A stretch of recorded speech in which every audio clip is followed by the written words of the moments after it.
Shalom Bapak Ibu dan Saudara yang terkasih dalam Tuhan Yesus. Puji Tuhan kita masih diizinkan bertemu kembali dalam renungan Happy Sword Family. Sebelumnya mari kita berdoa. Tuhan, kami mengucap syukur untuk hari yang baru yang Tuhan berikan kepada kami. Terima kasih untuk nafas hidup yang Tuhan berikan. Dan seperti biasa Tuhan, sebelum kami melakukan segala sesuatu, kami ingin datang lebih dulu di hadapan-Mu. Kami mau dengar sebagian firman-Mu.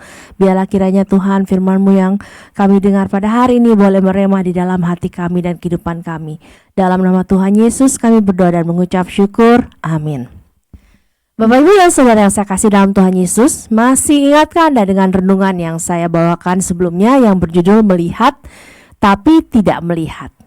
Ya, melihat tapi tidak melihat menunjukkan bagaimana orang-orang yang hanya bisa menghakimi orang lain, melihat selumbar di mata orang lain tapi tidak melihat balok di matanya sendiri. Mereka adalah orang yang gemar membanding-bandingkan orang lain, bahkan membanding-bandingkan hamba-hamba Tuhan. Mereka tidak menghormati gembala mereka sendiri yang memberi mereka makan firman Tuhan dengan setia, tapi malah memuji-muji hamba Tuhan yang mereka anggap terkenal. Padahal belum tentu hamba Tuhan yang mereka idolakan lebih baik daripada gembala mereka sendiri. Orang seperti ini mencari pengajaran yang hanya menyenangkan telinga mereka saja. Yang mau mereka dengar hanya berkat, berkat, berkat. Mereka tidak mengecek apakah firman Tuhan yang disampaikan itu sesuai dengan apa yang tertera dalam Alkitab atau tidak. Kadang apa yang disampaikan oleh hamba Tuhan itu belum tentu sesuai dengan firman Tuhan. Dan ajaran yang salah yang diajarkan oleh hamba Tuhan itu diteruskan juga secara salah kepada orang lain, sehingga seperti orang buta yang menuntun orang buta. Nah, saat ini judul renungan hari ini adalah buta lalu melihat. Firman Tuhan diambil dari Kisah Rasul 9 ayat 1 sampai 18 tentang pertobatan Saulus. Namun saya hanya mengambil ayat yang terakhir saja di ayat 18. Dan seketika itu juga seolah-olah selaput gugur dari matanya sehingga ia dapat melihat lagi. Ia bangun lalu dibaptis. Apa yang terjadi pada Rasul Paulus adalah kebalikan dari apa yang dialami dan dilakukan oleh orang-orang Farisi, Saduki, dan ahli-ahli Taurat.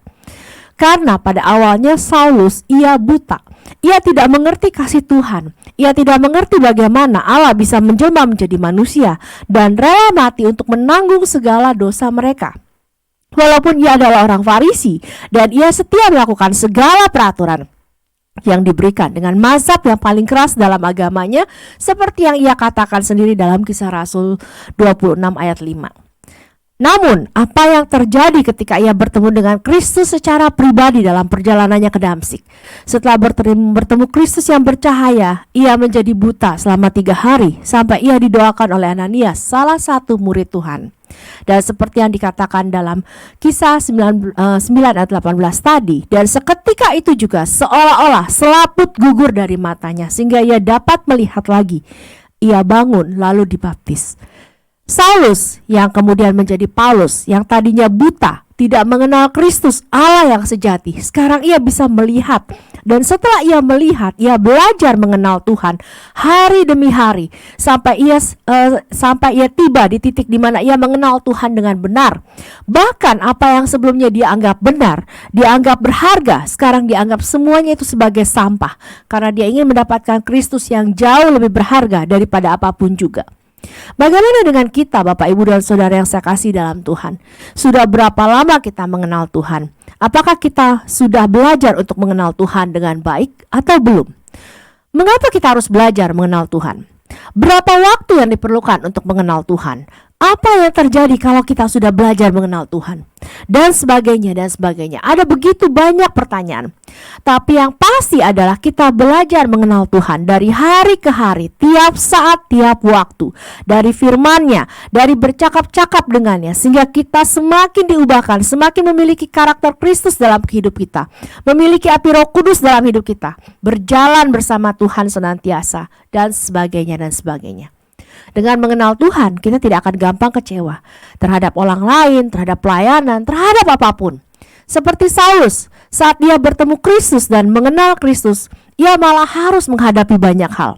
Ia lebih sering di dalam penjara, didera di luar batas, kerap kali dalam bahaya maut, 5 kali disesa orang Yahudi, setiap kali 40 kurang 1 pukulan.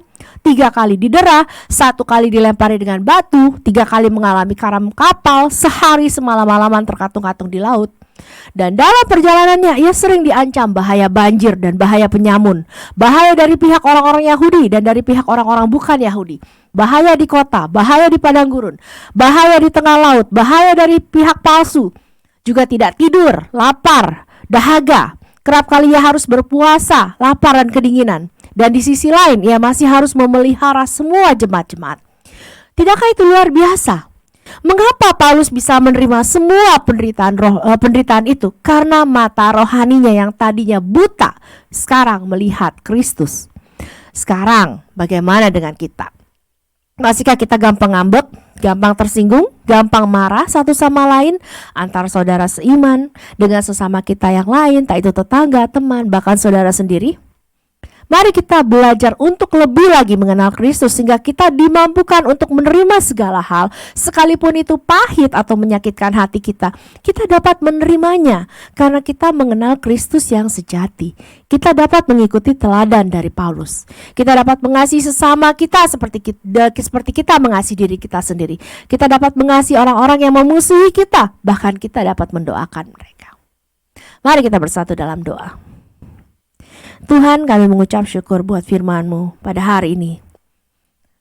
Kami tidak mau menjadi orang yang melihat tapi tidak melihat Tuhan. Tapi kami mau menjadi seperti Saulus yang buta lalu melihat. Melihat keberadaan-Mu, melihat kebenaran-Mu. Kami mau mencari Engkau lebih lagi.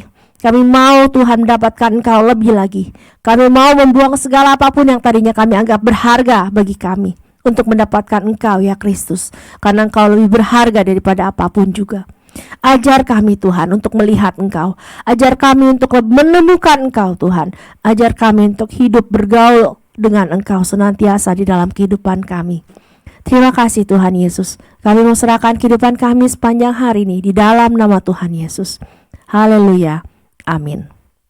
Sebagai penutup, ada kutipan dari lagu rohani Amazing Grace. Salah satu baitnya adalah seperti ini. Sebelumnya maaf suara saya. Sangat besar anugerah-Mu yang beri aku selamat. Ku telah hilang, Tuhan dapat, buta sekarang lihat. Amin. Tuhan Yesus memberkati. Sampai jumpa dalam renungan berikutnya.